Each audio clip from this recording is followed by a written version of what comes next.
Hey guys, so you guys know how I'm trying to do a low buy this year and not go crazy buying perfume or makeup because I've somehow now got back into makeup and I'm trying to use makeup as like my new addiction.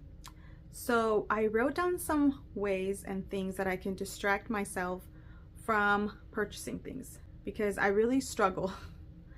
I really struggle. So these are just things you can do with perfume and beauty instead of buying more. Instead of shopping, you can still enjoy the things you have and still be submerged into a hobby and things that you love without spending more money.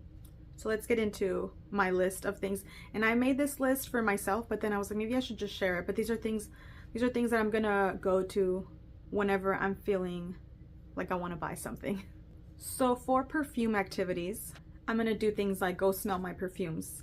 And I do that sometimes anyways, but I'm just gonna go in there like strategically and go smell things so I can either like put a tray together of maybe the things that I haven't worn recently or things I used to love, or even a tray of just the things I'm currently obsessed with, because there's always two or three, or if I've lost an obsession, like to find a new one that's like, ooh, this one's good, and then add it to a tray. So just like go in there to smell and make a tray. There's a bunch of different categories of trays that you can do, you know, like perfumes you used to love but haven't worn recently, or perfumes that you haven't even made your mind up about, that you're on the fence about. Go ahead and make a tray of those and then try to make your mind up about them. Just have yourself a good old sniffing party. Another thing that I like to do sometimes when I'm sniffing my perfumes is I test them on my hands. I actually test my perfumes on my skin, but yet I mostly wear them on my clothes. And I do that because if it smells bad on my skin, I really want to know, because it's still going to be like around me and kind of on me. So I don't want to end up buying or wearing a perfume that doesn't actually smell good once it touches my skin, because I don't want to buy anything that's going to like stink on me. So I do test on my skin, even though I mostly wear on my clothes. So I will test things on my arms, and like sometimes I'll have like two different ones throughout the day, and then I'll be like smelling both of my wrists. If I'm trying to like just figure something out, figure what goes with what, I like to test them on my hands. So I literally will wear like 2 perfumes in one day when I'm at home to just like be sniffing them throughout the day.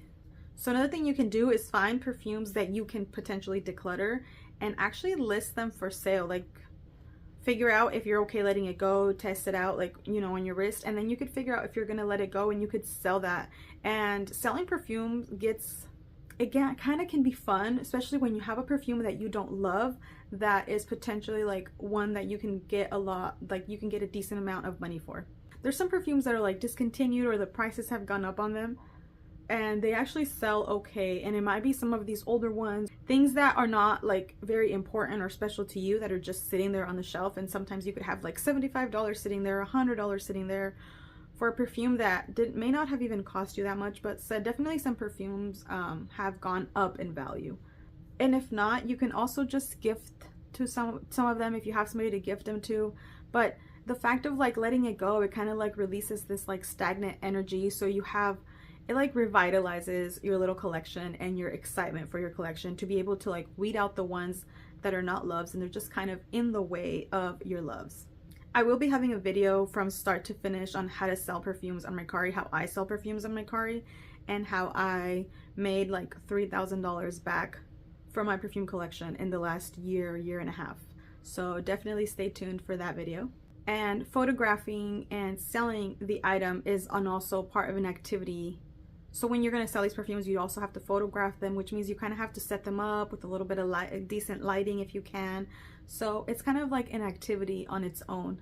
You can make it kind of fun, you know? So another thing you can do is you can look for things to finish up, to like project pan. You can find perfumes that either have already a lower amount in the bottle, that it's like, might as well just finish this. Or you can find a perfume that is already used, but you don't necessarily see like yourself loving it or anything. You can find a way to layer it. You can find something to add it to if it's light, or you can just try to finish it up and just kind of make it a goal. So you can set those apart and just take 1 or 2 perfumes, not too many, because too many doesn't work. I've tried it for myself. So just take 1 or 2 perfumes and make those your project pan perfumes, and then try try to wear that every day. So that's kind of like interesting. It's like fun to see how long it takes. It's like a challenge to see how long something actually takes to like finish up and use. So another thing that you can do is putting away like the trays that you set out for yourself. I like to like reorganize them back up, or even just any kind of organization, or like reorganizing them by like categories or colors or scent profiles or brands, anything like that. I actually like enjoy organizing my perfume. It's like calming and soothing to me. It's like relaxing to me. So sometimes I'll just go and like organize my perfumes, or I'll go and like sit in there and smell things and move things around. And like I said, I pull out trays, but then I put them back. And even when things become kind of messy with perfumes, then I'm kind of excited to reorganize it and clean it. So that's fun to me. Maybe I'm weirdo, but I find that entertaining. Another thing that happens when I am playing with my perfume is sometimes I come up with video ideas and I will write them down or things like that. Those pop up all the time, like random or weird ideas. Another thing you can do is film these ideas. If you don't have a YouTube channel, obviously you don't have to, but if you don't and you want to make one, maybe you should. But if not, you go ahead and send me those video ideas and I will see if I can film some of those for you. A lot of the videos that I've filmed come from you guys.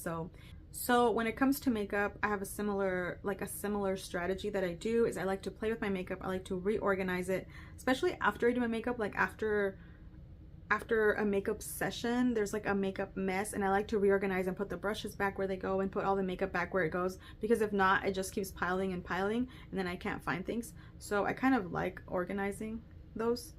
I'm not even a clean person, but I like to organize things.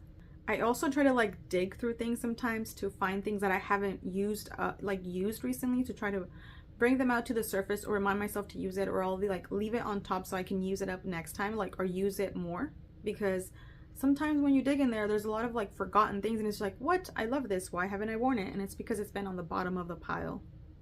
Also, same thing, you can find something that's really used and just aim to finish it up. Do a project pan of like 2 or 3 different category of items. So like one face product, maybe one lip product and one eye product or something like that. Not like 2 blushes or anything, that's too crazy, but like one thing. And if you also do a thing that's easier to finish, it's funner. Whether it be like a setting spray or something that you can get through a lot faster than something like a blush or a bronzer, because those take a really long time. Even eyeshadow takes a pretty long time. So maybe more like a lip gloss or a lip balm or things like that. Even a mascara, you know, if you have one of those mascaras that's like you've already had for too long, either just use it up or get rid of it. Decluttering things, and also getting rid of old things. Sometimes I go in there and like smell my cream products, some lip glosses and face liquid products. Sometimes they've gone bad, so it's good to like weed those out so you don't have as much clutter and things that are just old and bad sitting in your collection. And then also, of course, reorganizing. Sometimes I organize my makeup by what I reach for the most, and sometimes I'll organize it by like the steps, like the way that I do them. So it'd be like skincare, primers, face, and then like blush and bronzer, and then eyeshadow, and then lip products, or like similar things like that. And sometimes I'll make a basket of just what I'm reaching for a lot, or I'll make a basket that includes some of the project pan items. And then of course, one of the funnest things to do is swatch parties. So I will go and swatch my palettes. I recently got more palettes because I didn't have a lot of things like that, so I got more palettes, and I'll just swatch things next to each other, on top of each other, cream products with like powder products on top, just to see how they work together, or things that seem like they might enhance and work well with each other. I love doing that. I'll do that on my hand, or like lip liners and lipsticks, like to see just what goes, the tones, like warmer tones and pink tones, and the things that kind of go together. And I have found, like, even like this eyeshadow that I'm wearing right now, like I discovered like how to do it from swatching stuff on my hand. It's like an e.l.f. eyeshadow thing in like Disco Queen, and then on top of it I have a Pat McGrath powder, and I literally tested that on my hand. So any of those eyeshadow toppers, like the glittery toppers, go so perfect on top of a like cream product because it just makes them pop. And then the e.l.f. one sets, so like this, it was able to like set it really well, so it's not creased and it's like 10 times more glittery by piling wet glitter with dry glitter on top. But anyways, that's not the point. Another thing that I'm going to be doing for sure is for the palettes that I bought, I'm going to be trying to recreate the promo pictures, like the eye looks that they did for the promotions of that palette. I'm gonna go and try to recreate those, not exactly, but like my version of them, my combination, like just like the combinations of them, or aim for something like that. Sometimes it's more editorial, so I'm gonna do like my toned down version, but that's just a way to have fun with the eyeshadows that I have instead of looking for new things to buy.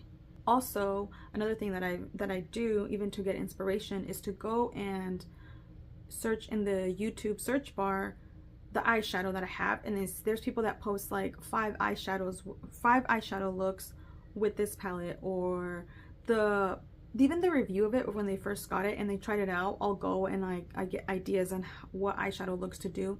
That way I am reverse engineering the looks that they did, and I am going to search for something that I already own versus just watching a video by them that may include things that I don't own that I may want to add to my wish list. You know what I mean? So it's like reverse. I only search for things that I already own whenever I watch some of these beauty YouTubers, because I don't want to be told of new things to buy.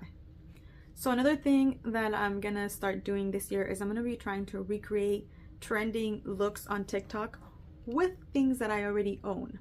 And I forgot to mention that in the perfume one too, but I'm gonna try to like mix things together. Like if this new banana and chocolate perfumes comes out, then I'm gonna get a banana one and I'm gonna get a chocolate, and I'm gonna wear both of them and see if they layer well.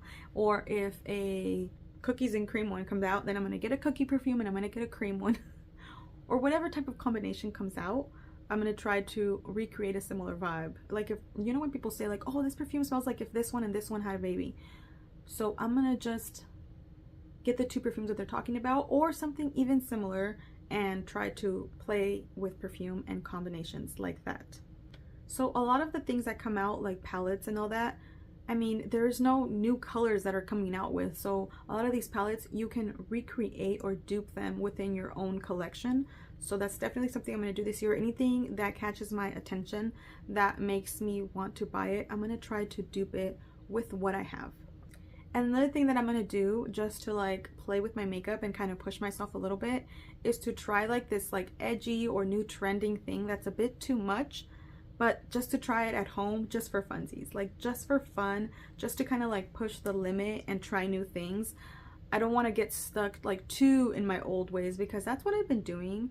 I haven't really been wearing makeup for the last few years, but even when I do makeup, my makeup literally looks like from 2016. Like, it always looks like nothing's changed. Like, I'm doing everything how I used to do it, and there's nothing wrong with that. It's just that maybe some of the things that I'm doing can be a little bit outdated, and again, there's nothing wrong with that if that's how I wanted to look, like the ultimate, if the end result is what I'm going for. But I'm not always going for that end result. I sometimes end up with like, if my makeup just goes in the wrong direction, in a direction that was not even my intention, but it's just like out of habit. It's hard to explain. It's like out of habit, but I still have some of the same old tendencies. So I just kind of want to push myself to try some of the trendier things. I might do that. I might film that. I might not. I think I'm going to do like a fairy makeup, or try a little bit more artistic, and it's just for like creativity purposes, you know? I might even also try like new hairdos or things like that, to try to get into hairdos and braids, only if it's not going to cost me more money. Those are some of the activities that I want to do instead of buying new things. If you guys can think of some good ones, please let me know, because I'm trying to not just distract myself from spending money, but really create better habits and not use creativity or trying to be creative as an excuse to spend money. Because if you're creative, you can be creative with what you have, right? Like, resourcefulness and creativeness is not they're not that far away from each other. They're kind of related. Creative people are resourceful, and resourceful people are creative. So that's what I'm trying to do. I'm trying to lean towards being more resourceful and creative with what I have, and not use just purchasing things to try to be the only reason why I can be creative. Anyways, I don't know if that makes sense. I'm always saying that. I need to stop saying that. No, the answer is no. I never make sense, and it's okay. I will somehow the message will get across, hopefully. So anyways, that's my video for now. I will see you guys in my next video. Thank you guys so much for watching. Thanks for hanging out with me. I'll talk to you guys later. Bye.